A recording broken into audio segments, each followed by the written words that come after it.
మన Varahi sales grand festive celebrations ప్రతి 10,000 రూపాయల కొనుగోలుపై ఒక బంగారు నాణెం ఉచితం. ఈ ఆఫర్ జనవరి 15 వరకు మాత్రమే.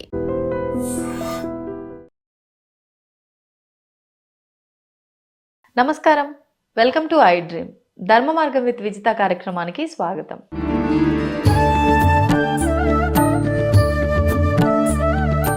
ప్రస్తుతం మనతో పాటు ఉన్నారు ప్రముఖ ఆధ్యాత్మికవేత్త, సంగీత విద్వాంసురాలు శ్రీమతి ముట్నూరి పావని గారు. ఇప్పుడు వారితో మాట్లాడి మరిన్ని విషయాలు తెలుసుకుందాం. అమ్మ నమస్కారం. ఆశీస్సులు మనోవాంఛాఫల సిద్ధిరస్తు. అమ్మ, ఆడవారు ఎన్నెన్నో నోములు వ్రతాలు చేస్తూ ఉంటారు. ఏం చేసినా కూడా భర్త నిండు నూరేళ్ళు చల్లగా ఉండాలని, వీళ్ళ సౌభాగ్యం బాగుండాలని చెప్పి చేస్తూ ఉంటారు. విశేషంగా మనకిప్పుడు సంక్రాంతి పండుగ రాబోతోంది. కనుమ అయిపోయిన మరుసటి రోజు నుంచో, కనుమ రోజు నుంచో సావిత్రి గౌరీ నోములు అని చెప్పి నోచుకుంటారు అని చెప్పి విన్నాను. ఇది అంటే కొన్ని ప్రాంతాల్లో ఎక్కువగా చేస్తూ ఉంటారు, కొన్ని ప్రాంతాల్లో అసలు చేయరు. అసలు ఇది అందరూ ఆచరించాల్సిన నోమ, అసలు ఏంటి నోము చేయటం వల్ల వచ్చే ఫలితం ఏంటి, దాని గురించి తెలియజేయండి. అందరూ చేసుకోవటం అంటే ఇంటి ఆచారం కూడా ఉంటుంది. ఇంట్లో ఇప్పుడు నేను నోచుకున్నాను, దానికి మా అమ్మగారు వాళ్ళకి లేదాను, కానీ మా అత్తగారు వాళ్ళకు ఉన్నది పట్టించారు. అంటే వంతన ఉండాలి, ఆనవాయితీ ఉండాలి, చేయరు. అయితే ఈ సావిత్రి గౌరీదేవి నోములు ఏమిటంటే ఉత్తరాయణం రాగానే ముక్కనుమ రోజున అమ్మవారిని పెట్టుకుంటారు. ఇది చాలా సరదా అయిన నోము, చాలా పెద్ద నోము. ఇది ఆ ముక్కనుమ రోజు నుంచి 9 రోజులు చేయాలి వరుసగా. వరుసగా 9 రోజులు చేయాలి. 9 రోజులు నవరాత్రుల్లాగా 9 రోజులు ఈ నోము. తర్వాత 9 సంవత్సరాలు. ఇది పెద్ద టాస్క్, పెద్ద నోము ఇది. దీనికి మనకి పురాణాల నుంచి ఉన్నదమ్మా. ద్వాపర యుగంలో ధర్మరాజుకి వ్యాస మహర్షి ఇంకొక ఆయన మహర్షి వచ్చినప్పుడు వాళ్ళు ధర్మరాజు ఏమిటి మాకేనా ఈ కష్టాలు ఉన్నవి అని ఏమిటని చెప్పి ఏదో ఆయన అడిగితే, ఎందుకు లేవు నాయన, అందరికీ ఉన్నాయి, ఎప్పటి నుంచో ఉన్నాయి. సరే నేను ఒక కథ చెప్తాను. కృతయుగంలో జరిగిన సావిత్రి కథ అన్నమాట. అది కథ నుంచి ఇప్పుడు ఈ నోములు వచ్చినాయి. Okay okay. ఆ కృతయుగంలో ఒక రాజు, ఆయనకి సంతానం లేదు. అందుకని ఆయన తపస్సు చేశాడు. ఆయన ఆవిడ ఇద్దరు తపస్సు చేస్తే సరే అమ్మవారు ప్రత్యక్షం అయ్యి ఏమిటని అడిగితే మాకు సంతతి లేదు, కావాలని అడుగుతారు వాళ్ళు. అట్లయితే ఆడపిల్లని ఇస్తున్నాను అని చెప్పి అమ్మవారు ఇదైపోతే వాళ్ళు సావిత్రి అని చెప్పి అమ్మాయికి పేరు పెట్టుకుంటారు. చక్కగా మంచి సుగుణవంతురాలు, గుణవంతురాలు, రకరకాల మంచి సంప్రదాయబద్ధంగా ఆ రాజరికంలో మంచి పెరుగుతుంది. అయితే అమ్మాయికి యుక్త వయసు వచ్చేటప్పటికి తండ్రి అమ్మాయికి పెళ్లి చేయాలనుకుంటాడు. అనుకుంటూ ఉంటే ఇందులో ఒకసారి నారద మహర్షి వస్తాడు. వచ్చినప్పుడు ఆయన చెప్తాడు, అమ్మాయికి పెళ్లి చేద్దాం అనుకుంటున్నాము అది దీన్ని అంటే. ఆ సమయంలో అప్పుడు ఈ అమ్మాయి వచ్చి అక్కడికి కొన్ని వాళ్ళ మనసులో ఉన్న మాటలు చెప్పవలసిన సమయం వచ్చింది. అక్కడ వాళ్ళు మాట్లాడుకుంటున్నారు కాబట్టి పెళ్లి విషయాలు అక్కడికి వస్తుంది. వచ్చేసి నాకు సత్యవంతుడని ఒక రాజకుమారుడు ఉన్నాడు, నేను ఆయన గురించి విన్నాను, ఆయన్ని చూడలేదు తెలియదు కానీ ఆయన గురించి విన్నాను, మంచి సుగుణాల రాశిని, చాలా మంచి మనిషి అని చెప్పి నేను చాలా విన్నాను, నేను ఆయన్ని చేసుకుంటాను అంటుంది. అప్పుడు ఈయన నారద మహర్షి అంటాడు, అయ్యో అమ్మ అట్లా అది వరించావా నువ్వు, ఆయన రాజు, ఈ సత్యవంతుడు తండ్రి రాజే, ఇప్పుడు గుడ్డివాళ్ళు వాళ్ళు. రాజుగా ఉన్నాడు, సరే కొంతకాలానికి ఎందుకో వాళ్ళకి అంధత్వం వస్తుంది. ఇదే అదని అనుకుని శత్రురాజులు వచ్చేసి వీళ్ళ రాజ్యం ఆక్రమించేస్తే వీళ్ళు పాపం అరణ్యాల్లో ఉంటూ ఉంటారు. వాళ్ళకు ఒక కొడుకు ఈ సత్యవంతుడు, చాలా సుగుణ లఖని అన్నమాట. అవన్నీ ఇది అమ్మాయి వింటుంది. విని నేను ఆయన్నే చేసుకుంటానంటుంది. అమ్మా వాళ్ళకి రాజ్యం లేకపోవటము అదే విషయమే కాదమ్మా, ఆయనకి ఆయుర్దాయం కూడా లేదు, ఏదో ఇంకో సంవత్సరమో ఎంతో ఉన్నది ఆయనకి ఆయుర్దాయం, అదేం చేసుకుంటావు అంటాడు నారదుడు. అంటే తండ్రి కూడా అవునమ్మా అదేమిటి మరి అది ఎట్లాగా అంటాడు, నేను ఆయన్నే చేసుకుంటాను అంటుంది. అమ్మాయికి ఉన్న ఒక అమ్మవారి మీద నమ్మకమో, ఏ విశ్వాసమో, ఏ ధైర్యమో, మరి నేను ఆయన చేసి ఏడాదిలో చచ్చిపోతాడంటే కూడా నేను చేసుకుంటాను అంటుంది. సరే ఏం చేస్తాడు రాజు, మంత్రి తన పరివారాలు అందరినీ తీసుకుని అమ్మాయిని తీసుకుని పెళ్లి సంబారాలు తీసుకుని పెడతాడు, అడవికి పెడతాడు. అరణ్యానికి పెడితే సరే రాజులు కాబట్టి వాడు అంధత్వం ఉన్న పాపం వాళ్ళ వాళ్ళ లక్షణాలు ఎక్కడికి పోతాయి. వీళ్ళు వచ్చిన వాళ్ళని చక్కగా మంచి ఆదరంగా సన్మానాలు చేసి కూర్చోబెట్టి వచ్చిన పని ఏమిటని అడుగుతాడు. అడిగితే నేను మా అమ్మాయిని మీ అబ్బాయికి ఇద్దామని వచ్చామంటారు. అనేటప్పటికి ఆ రాజు కూడా పాపం ఆశ్చర్యపోతాడు. అయ్యా అదేమిటి, మేము చూశారు కదా మా పరిస్థితి, మాకు రాజ్యం లేదు, ఇప్పుడు అరణ్యాల్లో ఉంటున్నా, మీ అమ్మాయి రాజభోగాలతో అక్కడ అనుభవిస్తున్న పిల్ల, అమ్మాయి ఇచ్చి ఇక్కడ ఏం సుఖపడుతుంది, మీరు ఇద్దాం అనుకుంటున్నారు అంటాడు. కాదండి మీరు చేసుకోవాల్సిందే అంటాడు. సరే ఒప్పుకుంటారు వాళ్ళు, పెళ్లి చేసేస్తాడు. చేసేసి వాళ్ళు వెళ్ళిపోతారు, పిల్లని ఇక్కడ వదిలిపెట్టేసి. ఈ అమ్మాయి ఏం చేస్తుంది, తన రాజభోగాల లక్షణాలు, ఆ నగలు, ఆ ఆర్భాటం అంతా తీసేసేసి వాళ్ళలాగా సామాన్యమైనప్పుడు మా అత్తగారు మామగారు వాళ్ళంతా ఎట్లా ఉన్నారో అట్లా సాధారణ స్త్రీగా ఉంటూ చక్కగా తల్లి అత్తమామలకి చక్కగా సేవ చేస్తూ మరి భర్తతో చక్కగా అనురాగాన్ని పంచుతూ సరదాగా ఉంటుంది. సరే ఇంకా అయిపోయేటప్పటికీ కొద్ది రోజుల్లోనే ఆయన అతనికి మరణం అన్న సంగతి గుర్తుకు వస్తుంది అమ్మాయికి, సావిత్రికి. అప్పుడు అమ్మాయి ఈ వ్రతం పడుతుంది. ఒక వ్రతం పట్టి చాలా నియమంతో చాలా శ్రద్ధగా ఎంతో గొప్పగా చేస్తుంది. సరే చివరి రోజు వస్తుంది, ఆ రోజే అతని ప్రాణం పోయేది. ఆ రోజున ఏం చేస్తుందంటే అతను రోజు అడవికి వెళ్ళి కట్టెలు కొట్టుకొచ్చి దర్భలు అవన్నీ తీసుకొచ్చి వాళ్ళు కొంచెం అగ్నిహోత్రాలు ఇవన్నీ చేసే ఇవన్నీ ఉంటాయి కాబట్టి అవన్నీ కట్టెలు కొట్టుకుని వస్తూ ఉండే అలవాటు. ఆ గొడ్డలు తీసుకుని కట్టెలు కొట్టడానికి అడవికి బయలుదేరతాడు. బయలుదేరితే అప్పుడు నేను కూడా వస్తాను అంటుంది. అయ్యో నువ్వు రావటం ఏమిటి, అదంతా దారి అంతా కంటకాలు రాళ్ళు రప్పలతో ఘోరంగా ఉంటుంది, నువ్వు నడవలేవు, రావద్దంటాడు. కాదు, నాకు ఎప్పటి నుంచో వచ్చిన దగ్గర నుంచి ఈ అరణ్యం, ఈ సౌందర్యం, ఈ విషయాలన్నీ చూడాలని ఉన్నది నాకు కోరిక, ఏమైనా సరే వాళ్ళ నేను వస్తాను అంటుంది. సరే సరే రమ్మంటాడు. అప్పుడు అత్తగారు మామగారి దగ్గరికి వచ్చి నమస్కారం చేసి నాకు అనుజ్ఞ ఇవ్వండి, నేను కూడా పెడుతున్నాను ఆయనతో అంటుంది. అంటే వాళ్ళు ఏమో ఇక అమ్మ నువ్వు వ్రతం చేస్తున్నావు, భోజనం చేయటం లేదు, ఇటువంటి దానికి నువ్వు అరణ్యంలో ఏం పోతావని అడిగితే కాదులేండి నేను పెడతానని మొత్తం మీద వాళ్ళు అనుజ్ఞ ఇస్తారు. భర్తతో బయలుదేరి పెడుతుంది. కొంతసేపు వాళ్ళు చక్కగా అరణ్యంలో ఉండేవో కొన్ని భాగాలు చూడవలసిన ప్రదేశాలు ఏవేవి ఉన్నాయో సరదాగా తిరిగి అంతా చూస్తారు. చివరికి అతను చెట్టు కొట్టడానికి గొడ్డలు తీసుకుని కొట్టడానికి బయలుదేరతాడు. బయలుదేరి వెళ్ళి ఆ ఏమన్నా కొట్టాడో సగం కొట్టాడో ఆ పరిస్థితుల్లో అతనికి వెంటనే గబగబా సావిత్రి భార్య దగ్గరికి వస్తాడు. నాకు ఎందుకో తలకాయ నొప్పిగా ఉన్నది, నా ఒళ్ళంతా ఏదో ప్రాణాలు లాగేస్తున్నట్టుగా ఉన్నది, అందుకని నేను చాలా అలసటగా ఉన్నాను, నేను అలసట తీర్చునేందుకు బస్త పడుకోవాలి అంటాడు. అంటే ఈవిడ సరే కూర్చుని ఒళ్ళో తల పెట్టుకుని కూర్చుని ఉంటుంది. ఇంతలో ఒక దివ్య పురుషుడు వస్తాడు. వస్తే చూస్తుంది ఈవిడ, లేచి భర్తని తలకాయ కింద పెట్టి వెళ్ళి నమస్కారం చేసి ఎవరు మహాత్ములు, ఎవరు మీరు అని అడిగితే నేను యమధర్మరాజుని అంటాడు. ఆ నడవడికి తను అంటుంది యమధర్మరాజు అయితే భటులు పంపిస్తారే, ఎమురు రాడు కదా, మీరే ఎందుకు వచ్చేసారని కూడా అడుగుతుంది. ఏవో కొన్ని సంభాషణలు ఉన్నాయి చక్కటి అది చదివేటప్పుడు. అంటే సరే అతను అంటాడు, ఈ సత్యవంతుడు చాలా ఉత్తమమైన మనిషి, అతని ప్రాణాలు తీసేయటానికి నేనే రావాలనుకున్నాను, వచ్చాను, అతను చాలా గొప్పవాడు అని చెప్పి తనతో మాట్లాడుతూనే ఈ సత్యవంతుడు ప్రాణాలు తీసుకుని వెళ్లిగా వెళుతూ ఉంటాడు. ఈవిడ వెంబడిస్తుంది. నా పతి ప్రాణాలు నాకు ఇవ్వండి అని అడుగుతూ ఉంటుంది, వెళుతూ ఉంటుంది. అయ్యో అమ్మాయి ఇదంతా చాలా భయంకరంగా ఉంటుంది, యమలోకానికి వెళ్ళే దారంతా నువ్వు రాలేవు వద్దంటాడు. ఆయన సరే వినదు. చివరికి ఆయన సరే ఏదన్నా వరం ఇస్తే పోతుందేమో అనుకుని నీకు వరం ఇస్తాను ఏదన్నా కోరుకో అంటాడు. అంటే ఆ అమ్మాయి ఏం చేస్తుంది, మరి తల్లిదండ్రులు కానీ కోరుకోవాలా తెలుసా, ఎంత ఉత్తమమైన లక్షణాలంటే అలాంటివన్నీ చెప్తూ ఉంటారు. అదే మరి ముందర అత్తమామలకి వాళ్ళ అంధత్వం బాపండి, వాళ్ళ రాజ్యం వాళ్ళకి ఇవ్వండి అని చెప్పి అడుగుతుంది. సరే సరే తాదాస్తూ అంటాడు. వెళతాడు. మళ్ళీ వెంబడిస్తుంది. మళ్ళీ వస్తున్నావు ఎందుకు నువ్వు అని, సరే ఇంకా ఏమల్లాక ఇంకో వరం కూడా ఇస్తాను, నువ్వు వెళ్ళు, ఏం కావాలంటాడు. మా తల్లిదండ్రులకి నేను ఒక్కదాన్ని కూతుర్ని, అందుకని వాళ్ళకి మగపిల్లల సంతానం వాళ్ళకి ప్రసాదించమంటుంది.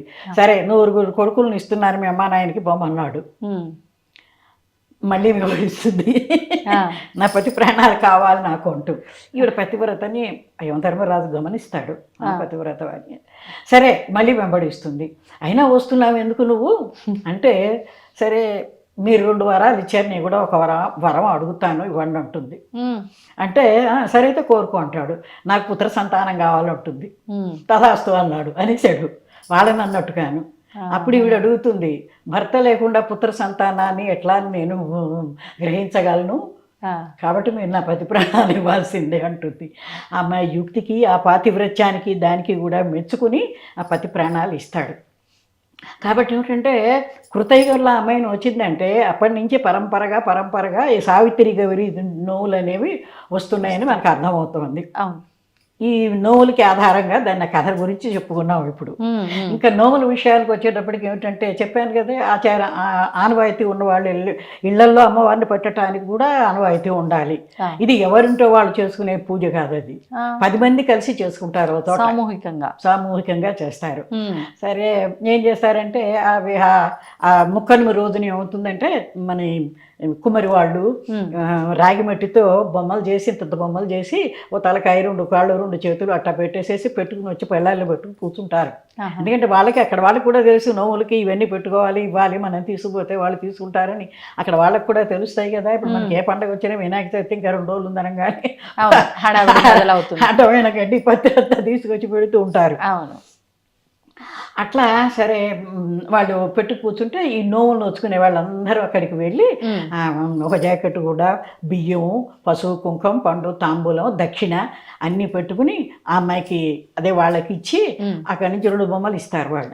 ఆ 2 బొమ్మలు తీసుకుని ఒక పళ్ళెల్లో పెట్టుకుని ఒక మేళం ఏర్పాటు చేసుకుని ఊరేగించుతూ ఎక్కడ అమ్మవారిని పెడతారో అక్కడికి బయలుదేరి ఊరేగుతూ మేళాలతో ఊరేగుడుతూ తీసుకెళ్తారు ఆ బొమ్మల్ని. తీసుకెళ్ళి అక్కడ ఏం చేస్తారు అదే ఆనవాయితీలో ఉండేట పెద్ద హాల్లో చక్కగా పెద్ద ఉయ్యాల వల్ల, ఆ ఉయ్యాల వల్ల మీద ఒక పెద్ద ఇత్తడి పళ్ళెం చక్కగా శుభ్రత్వం పెడతారు. ఈ వెళ్ళిన వాళ్ళందరూ ఆ బొమ్మల్ని ఒక చోట పెట్టుకుని ఆ బొమ్మలు పెట్టుకుని ఆ ప్రాంతాల్లోనే అక్కడ వాళ్ళు పూజ చేసుకునేటట్టుగా ఆ బొమ్మల్ని పెట్టుకుని ఇంకా కొన్ని ఎక్స్ట్రా కూడా తీసుకుంటారు. అంటే కొంతమంది మొదట్లో రాలేని వాళ్ళు 2-3 రోజులు రాలేని వాళ్ళు తర్వాత వచ్చి జాయిన్ అయ్యి అక్కడి నుంచి కంటిన్యూ చేస్తూ ఉంటారు పూజ. తర్వాత 9 రోజులు చేయొచ్చు. అందరూ 9 రోజులు నోచుకునే వాళ్ళే. మధ్యలో రాలేకపోయారు ఇంకో 2 రోజులు రాలేదనుకో వాళ్ళ కోసరం కూడా ఉంటాయి, ఇంకా ఎక్స్ట్రా బొమ్మలు కూడా తెచ్చి పెడతారు అందులో. అది అప్పుడు వీళ్ళందరూ ఇళ్ళకి వెళ్ళిపోయి చక్కగా స్నానాలు చేసి మళ్ళు కొట్టుకుని రోజు అమ్మవారికి ప్రసాదం ఉంటుంది. అమ్మవారికి ప్రసాదం ఒక ముత్తైదుకి కూడా ఇవ్వాలి, రోజు ఒక ముత్తైదుకి. అది వాళ్ళ ఇళ్ళ దగ్గర నుంచి ఇళ్ళలో ఎవరో బంధువులు ఎవరో ఉంటారు కదా, ఎవరు అంటే వాళ్ళు మళ్ళు కొట్టుకుని వస్తారా ప్రసాదం వాయినం ఇచ్చే వాటికి. ఈ పూజ అది చేసుకుని వీళ్ళు ఆవిడకి వాయనం ఇస్తారు. అట్లా రోజు జరుగుతుంది అన్నమాట. అంటే ప్రసాదం కూడా ఖచ్చితంగా ఇదే అని ఏమైనా ఉంటుందా? ఉన్నాయి 9 రోజులు 9 రకాల పిండి వంటల అట్లు, గారెలు ఇలాంటివన్నీ ఉన్నాయి. మన పులగం అని ఇలాంటివన్నీ ఉన్నాయి. అవన్నీ అమ్మవారికి నైవేద్యం పెట్టి ముత్తైదుకు కూడా వాయనం ఇస్తూ ఉంటారు. పూజ అంతా అయిన తర్వాత సాయంకాలం అయిపోతుంది, అందరూ మళ్ళీ ఇళ్ళకి వెళ్ళిపోతారు. వెళ్ళిపోయి మళ్ళీ సాయంత్రం పూజ 2 సార్లు మళ్ళీ సాయంత్రం పూజకు కూడా మళ్ళు కొట్టుకుని ఏదైనా చిన్న ప్రసాదాలు శనగల్ని చేసి సుండలు అంటారు కదా అవి, లేకపోతే పెసరపప్పు నానేసి కొబ్బరి, నిమ్మకాయ, మిరపకాయలని ప్రసాదాలు, చిన్న చిట్టిగారులని ఇంత ఏవో రకం ప్రసాదం చేసుకుని అమ్మవారికి పెట్టాలి కదా, నైవేద్యం పూజ చేసుకుని మళ్ళీ అందరూ మళ్ళీ ఓ టైం అనుకుంటారు కదా, 6:30 ఏదో టైము, ఆ టైంకి అందరూ వస్తారు. వచ్చేసి చక్కగా అందరూ పూజలు చేసుకుని ఎక్కడి నుంచి పాటలు అవి పాడుకుంటారు. ఇప్పుడు ఈ పూజలోనే మనకి షోడశోపచార పూజ చేస్తాం. దానిలో అమ్మవారికి ఆభరణాన్ని సమర్పయామి అంటాం. అప్పుడు ఏం చేస్తారంటే కొంతమంది అప్పటి రోజులు బంగారు ₹1,00,000 ఏమైనా చేసుకుని తెచ్చుకునేవాళ్ళు. అమ్మవారికి ఆభరణాన్ని అన్నప్పుడు ఆభరణాన్ని వెండి మట్టెలో అమ్మవారు పెట్టుకునే శుభప్రదమైన వస్తువులు ఇవ్వను అవి తీసుకొచ్చి అక్కడ అమ్మవారికి పెడతారు. అప్పుడు ఆ బ్రాహ్మడు చదువుతాడు, ఎన్ని ఆభరణాలంటే మనం వెళ్ళలేదు, అవి మనకి తెలియదు కూడాను, అన్ని ఆభరణాలు అమ్మవారు పెట్టుకుంటుందన్నమాట. అవన్నీ కూడా చదివారు. నేను అవన్నీ జాగ్రత్త చేసి పెట్టా. నేను దసరాలో పూజలు చేసుకుంటే ఆభరణాలు మనం చేసుకురాకపోవచ్చు, నేనేం చేశాను వెండి మట్టెలు చేయించి పెట్టుకున్నా, అమ్మవారికి ఒకటి స్పెషల్గా పెట్టేస్తారు మనం వాడకుండా. ఏటా దాన్ని అమ్మవారికి ఆభరణాన్ని అన్నప్పుడు దాన్ని అమ్మవారికి పెట్టడం అన్నమాట. లేదంటే కొత్తది కొనుక్కుని తెచ్చుకుని ఏదైనా ప్రతి సంవత్సరం కొత్తదైనా తెచ్చుకోవచ్చు, అదైనా పెట్టుకోవచ్చు. దానికి ఈ ఆభరణాలు ఏమిటంటే కేశపాశబంధం పరికల్పయామి, జుట్టును చక్కగా అమ్మవారికి ఏదో ముడి వేయటమో జడేయటమో ఏదో అలంకారం. గళే ముక్తామాలాం సమర్పయామి, గళే అంటే మెళ్ళు, కర్ణయోహ మహాకుండలే సమర్పయామి, చెవులకి, హస్తయోహ కంకణాద్యాభరణాన్ని పరికల్పయామి, చేతులకి, నాసికాయాం మౌక్తికం ముఖ్యం, ముఖ్యకమ్మవారు పెట్టుకుంటుంది కదా అది. మణిబంధే సువర్ణ మణిబంధం పరికల్పయామి, మణిబంధే ఇక్కడ మణి ఇది అంటారు కదా ఇక్కడ మణికొట్టు అది అట్లాంటివి కొంచెం చెప్తూ ఉండు నువ్వు. నేత్రయో కజ్జలం పరికల్పయామి, కజ్జలం అంటే కాటుగా అమ్మవారికి, కజ్జలం పరికల్పయామి. సీమంతే సింధూరం పరికల్పయామి, సింధూరం రంగు ఉంటుంది కదా అది ఆ కుంకం వేస్తారు. పాదాద్యాభరణాన్ని పరికల్పయామి, చూడామణి చంద్రవలయం పరికల్పయామి. మకుటే నవరత్న మకుటం సూర్యచంద్రాభరణాన్ని పరికల్పయామి, నవరత్న కిరీటము సూర్యచంద్రాభరణాలు ఇక్కడ పెట్టుకుంటారు, అవి ఉండేవి, అవి పరికల్పయామి. మధ్యే పథకం పరికల్పయామి, ఇక్కడ ముఖే ప్రాలంబికారత్నం పరికల్పయామి. కర్ణయో ఇంకా మళ్ళీ చివరికి వాటికి కర్ణరత్నాన్ని నవరత్న కుండలాన్ని కర్ణఘంటాం పరికల్పయామి. ఆ చెవులకి అన్ని రకాల గంటల జూకాలు వచ్చినాయి పెట్టుకునేవాళ్ళు అప్పట్లో. మా చిన్నతనంలో మన గంటలాగే ఉంటాయి అవి ఆకారం. ఇప్పుడు బుట్టలా వస్తున్నాయి, అప్పుడు అవి ఉండేవి, ఇవి కూడా చేయించుకునేవాళ్ళు. ఇందులో చూసి చేశారు కావాలి అప్పట్లో అనుకున్నాను నేను. ఆ పూజలు ఇది విన్న తర్వాత కర్ణఘంటాం పరికల్పయామి. నాసికామణి నాసాభరణం నాసికా మౌక్తికం పరికల్పయామి, ముక్కు సంబంధించిన ఏనో చూడు. కంఠంలో కంఠాభరణం, కనక చింతా పతాకం, కౌస్తుభ పతాకం, మహాపతాకం, ఏకావళిం, రత్నావళిం, వీరావళిం, రుద్రాక్షమాలికాం, ఉద్రుమమాల, సాలగ్రామ సూచిక, ఆ నగల పేర్లు నేను ఇవన్నీ మెడలో ధరించినవి. వారం పెట్టుకొని 7 వారాల నగలు అంటూ పెట్టుకుంటారేమో, ఆవిడకి ఇష్టం వచ్చినప్పుడు పెట్టుకుంటుందేమో. పద్మమాల, నవరత్నమాల, కాంచీవలయం, ఘటిక సూచిక, యంత్రాభరణం, ప్రాలంబ సూత్రం, సింజనీం, అంగుళ్యాభరణాన్ని అంగుష్టాభరణాన్ని పరికల్పయామి. కరయోహో మళ్ళీ చేతులకి కంకణాన్ని హస్తవలయాన్ని, భుజబంధం భుజకేయూరం భుజాంగదం పరికల్పయామి, అన్ని చేతులు ఇది. పాదేషు పాదాంగదం పాదకేయూరం పాదవలయం మంజీరం పరికల్పయామి. మళ్ళీ ఇంకా పాదయో వైఢూర్యమణి ఖచ్చిత పాదుక, అన్ని రకాల వెరైటీలు ఉండేవి కావాలన్నీ. కటి సూత్రం కౌపీనం పరికల్పయామి. అలంకార మంగళసూత్రం పరికల్పయామి. కల్పవృక్ష కామధేను చింతామణి స్వరూప ఛత్రం పలికలు, అద్దం చూపించడం అమ్మవారికి ఇవన్నీ ఆభరణాలు అలంకారం చేసే అద్దం చూపిస్తాడు పూజల్లో. ఛత్రం పరికల్పయామి. ఇట్లా అన్ని రకాల ఆభరణాలతోటి అమ్మవారికి పగలపూట రాత్రిపూట ఉండదు, పగలపూటే చేసే పూజల్లో చక్కగా ఇవన్నీ చేస్తారు. ఇక సాయంత్రం అయ్యేటప్పటికి వీళ్ళు చేసుకునేవాళ్ళు కాకుండా చూడటానికి సావిత్రి గారి దేవుళ్ళు చేసుకుంటున్నారు, వాళ్ళు చూడటానికి వెళదామని చెప్పి ఇరుగు పొరుగుల వాళ్ళు తెలిసిన వాళ్ళు పేరెంట్ వాళ్ళు వచ్చి కూర్చుంటారనమాట. ఓకే, అప్పుడు చక్కగా ఇక అమ్మవారికి పాటలు పాడతారు. సావిత్రి గారి దేవికి పాటలు పాడి, వరమియవే మా కవయమియవే బాల త్రిపుర సుందరి భాగ్యమియవే, వరమియవే మా కవయమియవే బాల త్రిపుర సుందరి భాగ్యమియవే, దేవి త్రిపుర సుందరి భాగ్యమియవే. తోరణములు గట్టి తొలుత పిల్లల చేర్చి ఏ వేళ పాడేటి భాగ్యమియవే. వాళ్ళు ఎంతసేపటికి సంతాన వంశవృద్ధిని కోరుకునే వాళ్ళు. అప్పుడు జోడు తొట్టెలు కట్టాలట ఇంట్లో, అంటే 2 వచ్చి పిల్లలు ప్రసవించి ఇంట్లో అంత పెద్ద కుటుంబం అన్నమాట. అట్లా వంశవృద్ధి కోసం జోడు తొట్టెలు కొట్టి అందులో పిల్లలు పడుకోబెట్టి ఎప్పుడు మేము జోలలు పాడేటి వరం ఇవ్వమని అడుగుతున్నారు. మంగళాంగిరో మధుకరవేణిరో అంగానలకు మాంగళ్యమియవే, మాకు మంగళసూత్రాన్ని ఆశీర్వదించి అది ఇవ్వమని. జోడు తొట్టెలు గట్టి జోజోయ నీవు చిబాలూర నూచేటి భాగ్యమియవే, ఫలనేత్రుని రాని పరమ కళ్యాణి పరాకుశేయకే పన్నగవేణి. అడుగడుగు మంటపములు అన్నదాన సత్రములు ఏ వేళ చేసేటి భాగ్యమియవే. మేము సత్రాల అన్నదానాలు చేసేటట్టుగా అంత భాగ్యాన్ని అనుగ్రహాన్ని ప్రసాదించమ్మా అని ఆవిడ ప్రార్థిస్తున్నారు. మేమి వేళ చేసేటి భాగ్యమియ్యవే అమిత్ర బాంధవి అంబుజపాణి సంతానమియ్యవే పువ్వు బోనిరో మాకు సంతానమియ్యవే పువ్వు బోనిరో పుత్ర సంతానమియ్యవే పువ్వు బోనిరో అని ఇట్లా. ఇవే కాదు, ఇంకా మామూలుగా కృతులు వీళ్ళందరూ పాడుకుని వచ్చిన వాళ్ళందరూ కూడా పాడుతూ ఉంటారు. దాంతోనే చాలా ఎక్కువ టైప్ రాత్రి అయిపోతూ ఉంటుంది. అట్లాగే మంగళంబె శంభురణి మాని నీరో పువ్వు బోని బృంద కుంతల వేణివమ్మ పుత్తడివమ్మ పుత్తడి బంగారు బొమ్మవమ్మ నిన్నె నమ్మి ఉంటిమమ్మ నీదు కరుణలుంచవమ్మ మంగళంబె శంభురాణి. అప్పటి సాహిత్యాలు అవన్నీ వాటికి ఇప్పుడు మనం ఇప్పుడు చెప్పుకోవడం పాడుకోవటం. ఆ సాహిత్యంలో భక్తి కూడా ఉంటుంది కదా. అవును.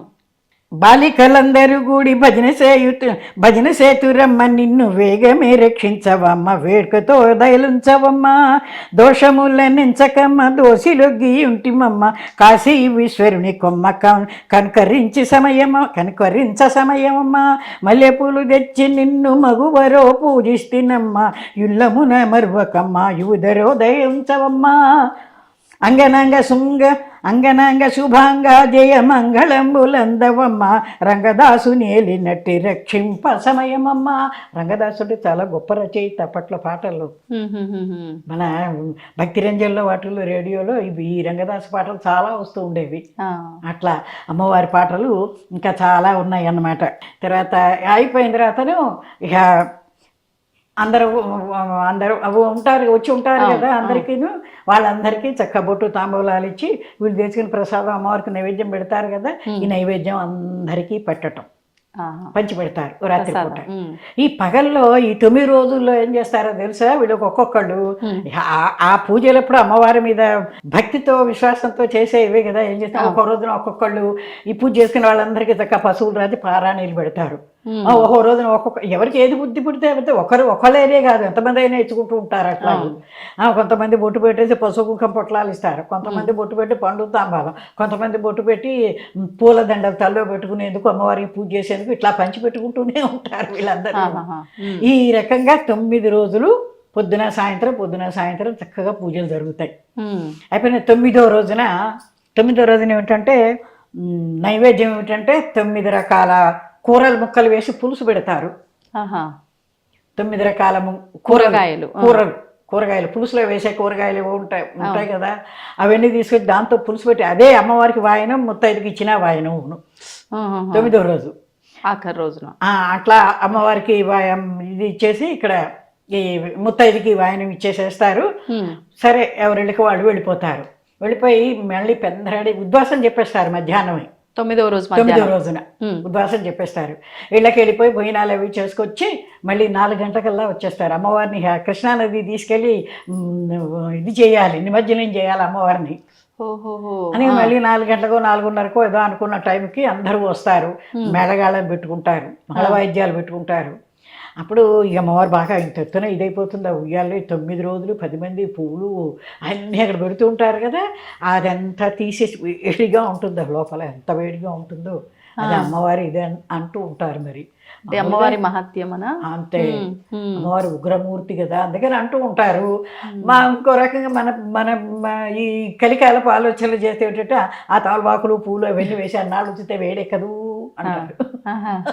ఇంకెవరికి తోచినట్టు కానీ అవన్నీ తీసేసి బొమ్మలు మాత్రం అట్టు పెట్టేసేసి ఆ పళ్ళాన్ని నోరు నోచుకున్న వాళ్ళు ఇంకా విడిగా వెంట వచ్చేవాళ్ళు కూడా ఉంటారు. అమ్మవారిని అట్లా నెత్తి మీద పెట్టుకుని మోస్తే మంచిదని ఈ పళ్ళాన్ని ఒక్కొక్కళ్ళు కొంత మేర ఒక్కొక్కళ్ళు తర్వాత ఒకళ్ళట ఈ మేళాలతో కృష్ణానది దాకా తీసుకుపోతారు. నడుస్తూ చప్పుళ్ళతోటి మంచిగా తీసుకెళ్తారు. అక్కడ మేళాలతో అక్కడికి తీసుకెళ్ళి అక్కడ ఏం చేస్తారు, కృష్ణానదికి మెట్లు ఉంటాయి, ఆ మెట్ల పూజ చేస్తారు అక్కడ. దానికి పాట పాడుతూ పసుపు రాచి బొట్టు పెట్టి పువ్వులు అది పెట్టి పూజ చేసి మెట్ల పూజ చేసి పశువులు పుట్టే గౌరమ్మ పశువులు పెరిగే గౌరమ్మ పశువులు వసంతం ఆడేవా తిరుపతి తాడ్లో వనమన చిలుకలు గొల్లు మానే వనమంత తోడే గౌరు మేడంత తోడే అంత ఫోక్ టైపు. ఇది తెలంగాణలో బతుకమ్మ అప్పుడు కూడా గౌరమ్మని సాగనంపుతూ నిమజ్జనం పాడతారమ్మా. చేస్తారు, తీసుకెడతారు. అవును. అప్పుడు పాడతారా ఇది? పాడతారు. తెలుసా నీకు? విన్నా. సరే అక్కడ పాడతారు.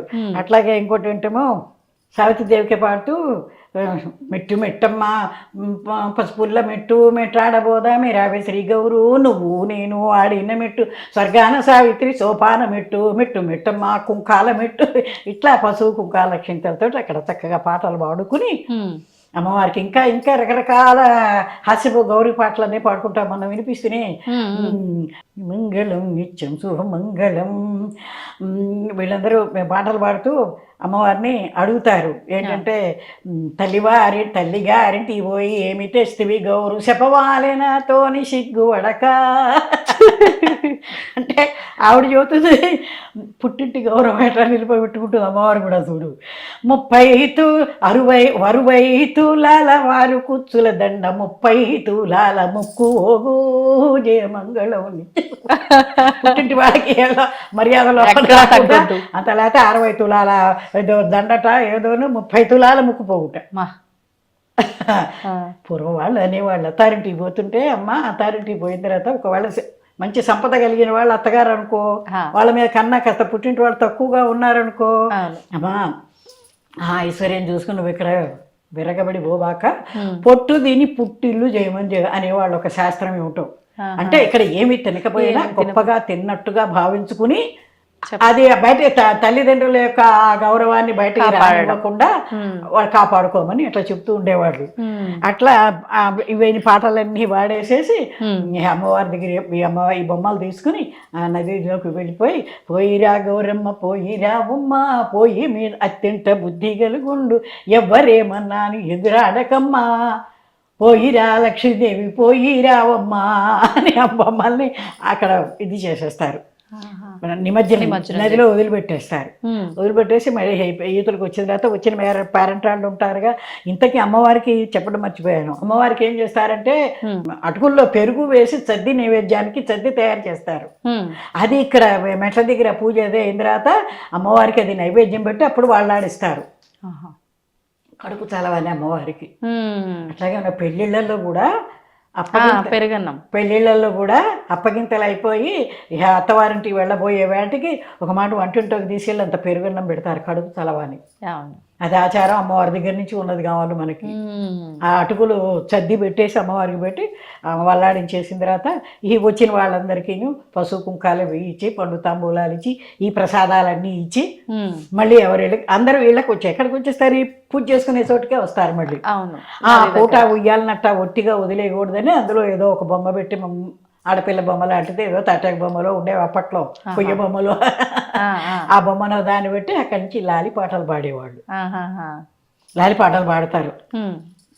అమ్మ లాలి సావిత్రమ్మ లాలి కంబు కందరి కంజలోచని కాళీ లాలి వేదములని ఎడి గొలుసులు బట్టి వెలదులు చంగా బ్రహ్మాండం బనుడోలికలో నా పవ్వాళించితివి కంకణాల గాజుల చేకరములు చంగా అంకించి అజాండ బంతులాడు చుంటివి మిథున విడియం పానుపు పైన మీనాలోచనలు మధురముగా గానము పాడి నిదురాబుచ్చెదరు అన్నింటికి మూలమైన ఆదిశక్తివి మురిపెముగా శివవామాంకమున విశ్రమించమ్మా అమ్మ లాలి సావిత్రమ్మ లాలి కంబు కందరి కంజలోచని కాళీ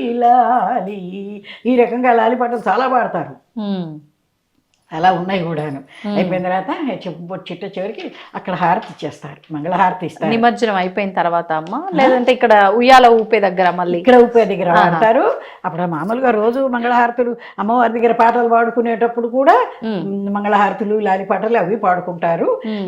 ఇక్కడికి వచ్చి అమ్మవారిని వాళ్ళాడించేసి వచ్చిన తర్వాత కూడా అట్ట ఒట్టి ఉయ్యాల ఉంచకూడదని అంటారు. అట్లాగే మనకి మన పిల్లలు 3 నెలల దాకా ఇంట్లో ఉండి ఉయ్యాల ఊగిపోతారా ఊడి పడుకుంటారా అమ్మవారింటికి వెళ్ళిపోతారు కదా, అవును. ఆ పిల్లల్ని తీసుకెళ్ళిన తర్వాత ఒకరోజు కాస్త ఇదిగో నేను చెప్పినట్టుగా ఈ బొమ్మని అందరూ ఆ ఉయ్యాల్లో అట్టు పెట్టేసి ఆ తర్వాత తీసేస్తారు ఉయ్యాల.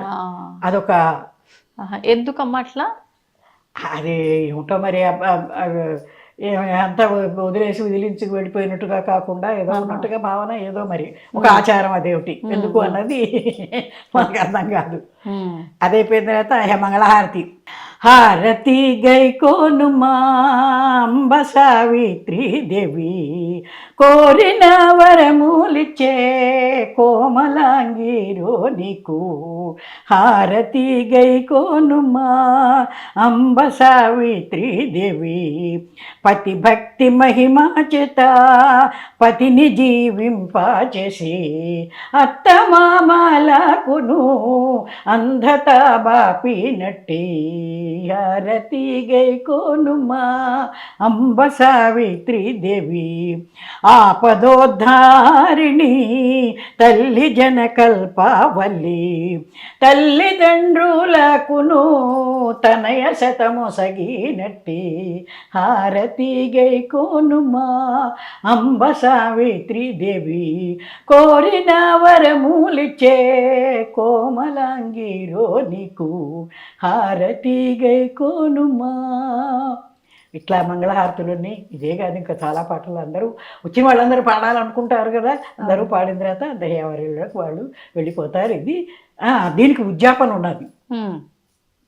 దీనికి ఈ నోము కాకుండా కొంతమంది ఏం చేస్తారంటే, ఇప్పుడు బెదవాడలో ఉన్న వాళ్ళే నోచుకుంటున్నారనుకో, వాళ్ళకి సొంత ఇళ్ళు అక్కడ ఉంటాయి, వాళ్ళ ఇంట్లోనే ఆ నోము చేసుకుంటారు. దాంట్లో 9 మంది ముత్తైదులు, 9 మంది ముత్తైదులకి మన పూర్ణంబూర్లు చేస్తారు, 9 పూర్ణంబూర్లు. ఈ 9 మందికి 9 చొప్పున వాయనం ఇవ్వాలి. అవి ఒక్కొక్కరికి 9. అంత 9తో ముడిపడి ఉంది. 9 నెంబర్ మంచి పవర్ఫుల్ నెంబర్ కదా మరి. డేట్ ఆఫ్ బర్త్ మే 9 అంటూ ఉంటారు అందరూ. సరే 9 వాళ్ళ ఇళ్లలో చేసుకునే వాళ్ళు చేసుకుంటారు. ఇప్పుడు నేనైతే నాకు మా అత్తగారు బెదవాడలో పట్టించారు, కానీ అక్కడ చేసుకునేందుకు తర్వాత కుదరలేదు. ఈ ఊరు వచ్చేసాము. పట్టో ఎక్కడ పెడతారో తెలియదు, ఎక్కడో నల్లగుంటలో పెడతారంటే ఎక్కడ అమీర్పేట నుంచి నల్లగుంట పోవటం పూజల కోసం కుదరని పని. నోచుకోలే. 7 సంవత్సరాలు బెదవాడే వెళ్ళి నోచుకున్నా, పని కట్టుకొని నోము కోసమే. నోముల కోసమే 9 రోజులు అక్కడ ఉండటానికి మా ఆడపడుచు ఉన్నారు, అక్కడ మా చెల్లెళ్ళు ఉన్నారు. మొత్తం మీద వాళ్ళ ఇళ్లలో ఉండి 7 సంవత్సరాలను చేసుకున్నా. దీని ఉద్యాపన ఏంటంటే, ఊళ్ళో ఉన్న వాళ్ళు ఇళ్లలో చక్కగా చేసుకుంటారు. దానికి జోడు చాటలు చెప్పండి, 9 జోళ్ళు చాటలు అంటే 2 అక్కడే ఆ ఊళ్ళోనే ఉండి నోచుకునే వాళ్ళు అయితే ఇళ్లలో చేసుకుంటారు. లేకపోతే ఇప్పుడు నాబోటి నేను 7 ఏళ్ళు బెదవాడు వెళ్ళి నేర్చుకున్నా కదా, అక్కడే పలక అంటారు అమ్మవారి పెట్టిన పీఠాన్ని, పలక దగ్గర చేసుకుంటే మంచిది అనుకుని, ఇప్పుడు నాబోటి వాళ్ళు అక్కడ ఇళ్లలో చేసుకునేందుకు కుదరదు కదా, వాళ్ళకి డబ్బు కట్టేస్తే ఈ ఏర్పాట్లన్నీ వాళ్ళు చేస్తారు. అక్కడ చేయించే బ్రాహ్మడు కానీ, ఆ ఇంటి వాళ్ళు అమ్మవారిని పెట్టించిన ఉయ్యాల వల్ల వేసి పెట్టిన ఇంటి వాళ్ళు కానీ వాళ్ళు ఏర్పాటు చేస్తారు. నేను అట్లాగే చేసుకున్నా అక్కడ. వాళ్ళకైతే ఇట్లా పొరుగుళ్ళ నుంచి వచ్చి చేసుకున్న వాళ్ళకి పాపం మడి కట్టుకుని బడి బట్టలు ఆరేసుకునేందుకు ఒక్కొక్క చుట్టాలు లేకపోతే ఎక్కడుంటారు వాళ్ళు. అవును. అట్లాంటి వాళ్ళకి కూడా వాడికి మెడి బట్టలు ఆరేసి వాళ్ళకి ఏ పూట చేయవలసిన ప్రసాదాలు వాళ్ళకి చేసి ఇచ్చి ఇలాంటివి కూడా చేసిస్తారు. ప్రసాదాల దగ్గర నుంచి చేసిస్తారు, సహాయం చేస్తారు. సరే అట్లా ఈ ముత్తైదులందరికీ జాకెట్ చీరలు పెట్టేవాళ్ళు ఎడితే 9 ఇంట్లోనూ చీరలు పెడతారు. పెట్టేసేసి మరి అదే పండు తాంబూలము, 9 ఒక్కలు, మరి పసుపు కుంకుము, మరి పసుపు కొమ్మలు 9, మరి ఇంకా నల్ల పూసల దండ, అద్దము, దువ్వెన్న, కాటిగా, ఇలాంటివన్నీ అలంకార ద్రవ్యాలన్నిటినీ అందులో పెట్టేసి అది వాయనం ఇస్తారు. అది వాయనం ఇచ్చి అది దానికి ఉద్యాపన. దాంతో అది 9 సంవత్సరాలు అయిన తర్వాత చేసుకోవచ్చు, మధ్యలోనూ చేసుకోవచ్చు, పట్టిన మొదటి సంవత్సరాల్లోనూ చేసుకోవచ్చు ఉద్యాపన. మొత్తం మీద 9 ఏళ్లలో ఎప్పుడో అప్పుడు అమ్మవారి ఉద్యాపన అనేది చేసుకుంటారు. నేను అక్కడే చేసుకున్నాను. అట్లా ఖచ్చితంగా 9 సంవత్సరాలు చేయాల్సిందే. అందుకే ఇప్పుడు మీరు అన్నట్టు ఇది ముక్కనుమ రోజున మొదలు పెట్టాలి, వరుసగా 9 రోజులు అన్నారు. ఒకవేళ కుదరని పక్షంలో ఇప్పుడు అప్పుడు ఎట్లా అమ్మ మరి, అంటే ఏ రోజున మొదలు పెట్టామో ఆ రోజు నుంచి 9 రోజులు చేయాలా, ఆ రోజే మొదలు పెట్టి? ఇప్పుడు 2-3 రోజులు అయిన తర్వాత జాయిన్ అయ్యారనుకో, ఇంకా 6 రోజులు ఉంటుంది. ఏమన్నా 6 రోజులే చేయాలి. అది అప్పుడు ఏం చేస్తారు వాళ్ళు వచ్చి ఏం చేస్తారు, ఈ 3 రోజుల సంకల్పం అది కూడా చెప్పి చేయిస్తాడు బ్రాహ్మడు. వీళ్ళ 3 రోజులు అటెండెన్స్ లేదు కాబట్టి ఈ 3 రోజులు మామూలుగా అందరికీ సంకల్పం చెప్పి పూజా విధానం ఉంటుంది కదా, దానికి సంబంధించి కొన్ని ఆ 3 రోజుల సంకల్పం అది చెప్పేసి అక్కడి నుంచి మళ్ళీ 6 రోజులు చివరి రోజుతో ఎండ్ అయిపోతుంది వాళ్ళకు కూడా అట్లా. మరి 9 రోజులు చేయాలన్నారు కదా, అంటే సంకల్పం చెప్తున్నారు కాబట్టి వీళ్ళు చేసినట్టే లెక్క. అప్పుడు ఈ 3 రోజులు మానేసినందుకు సంకల్పం చెప్పి ఆ లోపం లేకుండా వాళ్ళకి ఆ రకంగా పూజ చేయించేసి మామూలుగా 6వ రోజు నుంచి అదే 4వ రోజు నుంచి ఏదో మా వీళ్ళతో కలిసిపోయి పూజ చేసుకునేటట్టుగా ఉంటుంది. Okay okay.